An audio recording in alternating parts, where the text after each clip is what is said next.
Hello friends, എല്ലാവർക്കും ക്വിത്തഞ്ച് ടിപ്സിലേക്ക് സ്വാഗതം കേട്ടോ.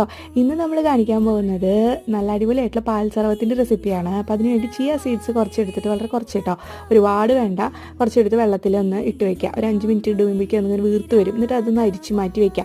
ഇനി എന്ത് ചെയ്യുന്നത് വെച്ചാൽ ഒരു സർവിങ് ഗ്ലാസ് എടുക്കുക. അതിലേക്ക് നമ്മുടെ ചിയ സീഡ്സ് വീർത്തിട്ടുള്ളത്, സോക്ക് ചെയ്തിട്ടുള്ളത് ഇട്ട് കൊടുക്കുക. അത് കഴിഞ്ഞിട്ട് നമ്മൾ ചേർക്കുന്നതെന്ന് പറയുന്നത് നന്നാരി സിറപ്പാണ്. നന്നാരി സിറപ്പ് മധുരത്തിനനുസരിച്ച് നമ്മൾ ചേർത്ത് കൊടുക്കുക. അപ്പോൾ എൻ്റെ കയ്യിൽ ഈ ഒരു ബ്രാൻഡിൻ്റെയാണ്. ഇതൊരു ലൈറ്റർ ഷെയ്ഡാണ് കേട്ടോ, പക്ഷെ നല്ല ടേസ്റ്റാണ്.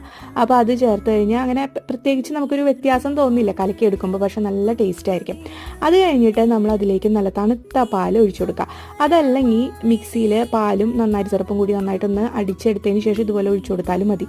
അപ്പോഴും അടിപൊളിയായിരിക്കും കേട്ടോ. എന്നിട്ട് ആവശ്യത്തിനുള്ള ഐസ് ക്യൂബ്സൊക്കെ ഇട്ട് നന്നായിട്ട് ഇളക്കിയിട്ട് അങ്ങോട്ട് കുടിക്കുക. അടിപൊളിയായിട്ടുള്ള നമ്മളുടെ പാൽ സർവത്ത് ഇവിടെ റെഡിയാണ്. എല്ലാവരും ട്രൈ ചെയ്ത് നോക്കുക. സൂപ്പറാണ് കേട്ടോ. നല്ല തണുപ്പിച്ച് അങ്ങോട്ട്